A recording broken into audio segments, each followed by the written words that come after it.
Hi, and welcome to another video by Jim the Car Guy. Today we have a 2010 Ford Transit van, and if it looks familiar to you, it should. It's been here for numerous other repairs.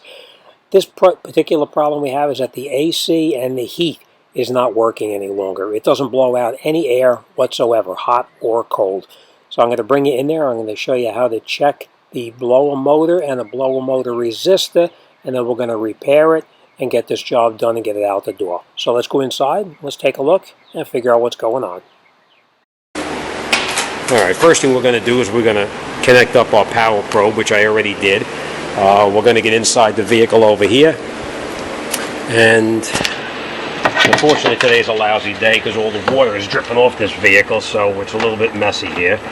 What we need to do is we need to get underneath into here is where the blower motor is. So we're going to take out these screws underneath here, this one here, this one here, this one, and I believe there's another one probably right up underneath there. So let me get this cover down right here, and we'll get underneath there and we'll see what's going on.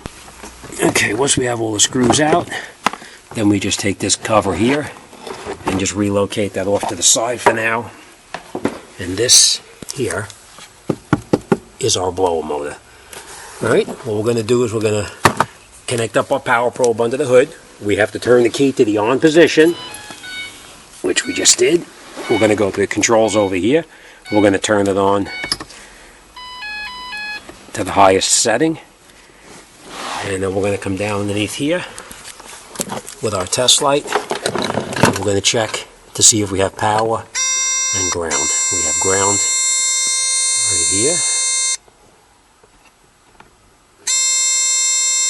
And we have a ground right there. So what we're missing now is we're missing the power. The thing I like about a power probe is that you can power this up. And you can hear that buzzing noise from the motor. That's not a normal sound. That's actually something wrong inside there. So actually, you know what I just saw here? I see water dripping down from up underneath here also. Alright, I have a feeling that we're going to find water inside there, and that's going to be what damaged the motor. So next thing we're going to do is we're going to find out why we have no power here. And easiest thing to do right now is go underneath and check the fuses under the hood. So let me take a look on the computer, see which fuse it is, and we're going to go underneath and check the fuse box. So we'll go underneath the hood and we'll come right back. Okay, now this is under the hood of the vehicle. And we have to open up this box here, and it's going to be from what I looked on the computer, it's going to be a 30 amp fuse. So let's take this cover off so we can get in there. And the way you do that is just push these clips off like that, and you pull this out. I'm actually going to need two hands to do this, so I'm going to put you down for 1 second here. Watch you don't break this. And let's take a look. I only see one 30 amp fuse here. So let's take a look and see. Okay, there we have power there. And we have nothing right here, so we know that that fuse right there is burnt out. So let me grab a fuse. We're going to throw a fuse in it, and we'll see what this motor sounds like.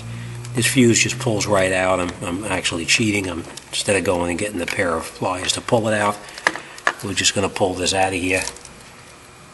And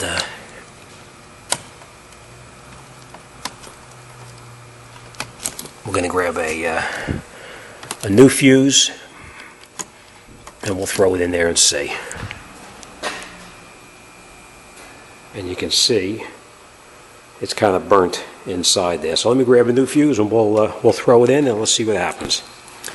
Okay, just so you know, sometimes if you have a burnt out, if you have a bad blower motor, you'll install the fuse and you'll blow the new fuse out too. So let's see what happens. Just so you know, the key is on, still in the on position, and we're going to see. And I do hear the blower motor running inside.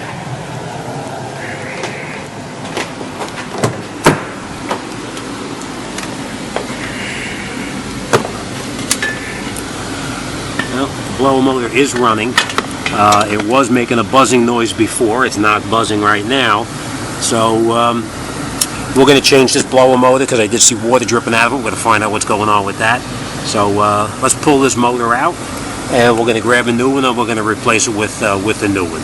So let me just shut the key off, and we'll come right back. Now we're down underneath here, and what we're going to need to do is we need to unplug this plug here, and the way you do that is you push this little pin right here in, and you rock this back and forth, and you should be able to get it to pull right down and out, which it did.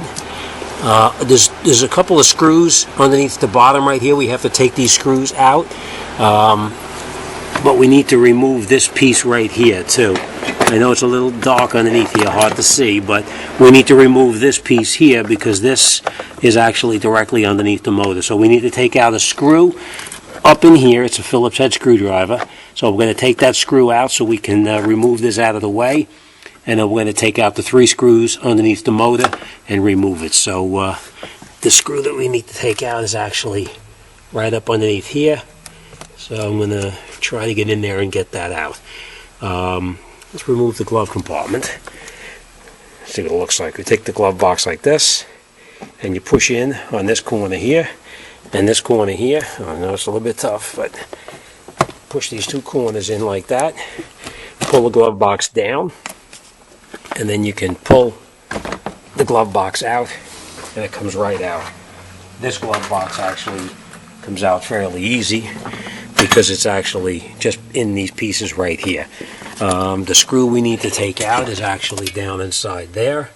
So I'm going to take that Phillips head screw out and remove this piece right here, and I'm going to come right back. It looks like it's going to be a little difficult to get to, but I'm going to take that screw out and come right back. Okay, what I decided to do is, instead of removing the screw up underneath here, because it's up underneath there, it's a little harder, I just pull this off to the side here just so I can get underneath the bottom right here and take out that screw right there, which I did.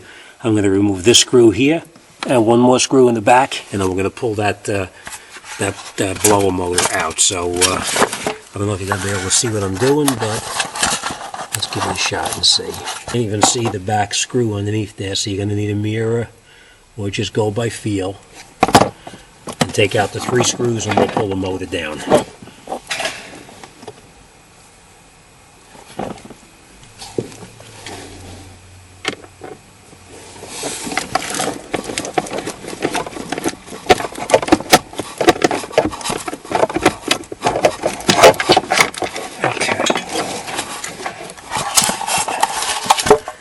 Now that I got the 3 screws out, the blower motor pretty much falls right out of there. And we're going to put it back in, and as you can see, there is water up inside here, which is probably what caused it to fail. So we're going to find out what that's all about underneath the hood. In the meantime, let's get that new motor and put the new motor in and get this heat working for this fella. Alright, let me get the motor, we'll be right back. Okay, now we got the replacement motor, and we're just going to put the motor back up the way we took it out. Remember where your plug was located? You just take your motor and you push it back up where it came out, like this, and then we're going to put the screws back in and secure it in place. So it's going to be hard to do with one hand, so I'm going to screw this back up, and then we'll come right back. The blower motor is all tightened up. All of the screws underneath the bottom here are tight. There's only 3 of them. They're tight. And we're just going to put this cover, this blower back up here. This is the for your feet. We'll put that back in where it belongs. And now, if everything is okay, we should be able to turn it on.